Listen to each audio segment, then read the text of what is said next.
মৰমৰ বন্ধু বান্ধৱীসকল, আজিৰ ভিডিঅ'ৰ বিষয়বস্তু হৈছে যিসকল কেণ্ডিডেটে আছাম ষ্টেট অপেন স্কুল, যাক চমুকৈ SOS বুলি কোৱা হয়,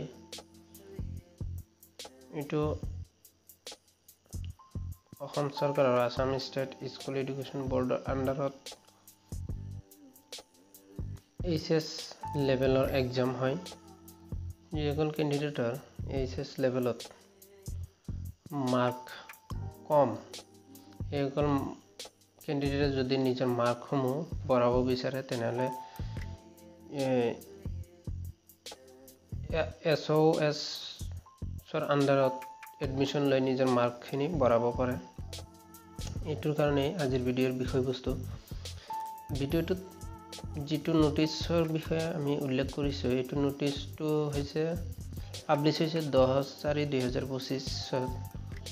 ইয়াত যিসকল বন্ধু বান্ধৱী SOSৰ আণ্ডাৰত এডমিশ্যন লৈ থৈছে, সিহঁতৰ কাৰণে এক্সামৰ ফৰ্ম ফিলআপৰ কাম অহা 17 এপ্ৰিলৰ পৰা ষ্টাৰ্ট হ'ব।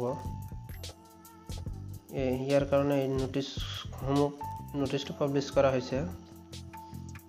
ইয়াত প্ৰথমতে উল্লেখ আছে 1 নম্বৰত, ইয়াৰ অনলাইন এপ্লিকেশ্যন ষ্টাৰ্ট হ'ব 17 এপ্ৰিল 2025 আৰু ফৰ্ম ফিলআপ চলিব 30 এপ্ৰিললৈকে।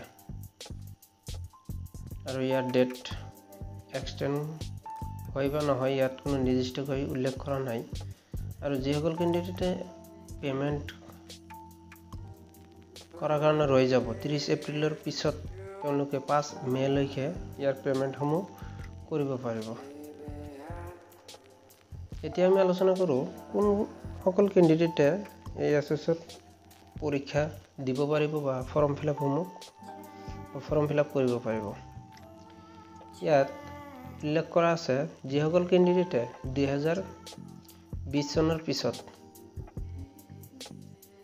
এডমিশ্যন লৈ থৈছে আৰু 23 চনতো এডমিশ্যন লোৱা কিছুমান কেণ্ডিডেট আছে, সেইসকল কেণ্ডিডেটে 2025 চনৰ যিটো এক্সাম হ'ব তাত নিজৰ এক্সামত পৰীক্ষা দিব পাৰিব আৰু নিজৰ মাৰ্কসমূহ বঢ়াব পাৰিব। ইয়াত ফৰ্ম ফিলআপৰ আমি এটা কথাই উল্লেখ কৰিছোঁ, ফৰ্ম ফিলআপৰ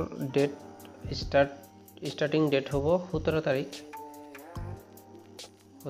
এপ্ৰিল আৰু ই চলিব 30 এপ্ৰিললৈকে।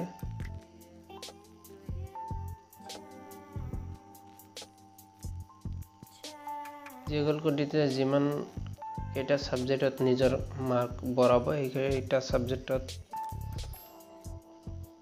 নিজৰ ফৰ্ম ফিলআপসমূহ কৰি ছাবমিট কৰিব পাৰিব। আৰু যিসকল কেণ্ডিডেট নতুনকৈ এডমিশ্যন লৈছে, সেইসকল কেণ্ডিডেটৰ কাৰণে পৰৱৰ্তী সময়তহে তেওঁলোকে এক্সামসমূহ দিব পাৰিব। আজিৰ ভিডিঅ'ৰ বিষয়বস্তু ইমানেই। যদি ভিডিঅ'টো ভাল লাগিছে তেনেহ'লে নিজৰ বন্ধু বান্ধৱীৰ সৈতে শ্বেয়াৰ কৰিব আৰু আমাৰ চেনেলটোক ছাবস্ক্ৰাইব কৰিব। কাষতে থকা বেল আইকনটো প্ৰেছ কৰি দিব, যাতে নতুন নতুন ভিডিঅ'সমূহ প্ৰস্তুত কৰাৰ লগে লগে আপোনালোকে নটিফিকেশ্যনসমূহ পাই যায়। মোৰ বন্ধু বান্ধৱীসকল, আজিৰ ভিডিঅ'ৰ বিষয় ইমানেই। ধন্যবাদ।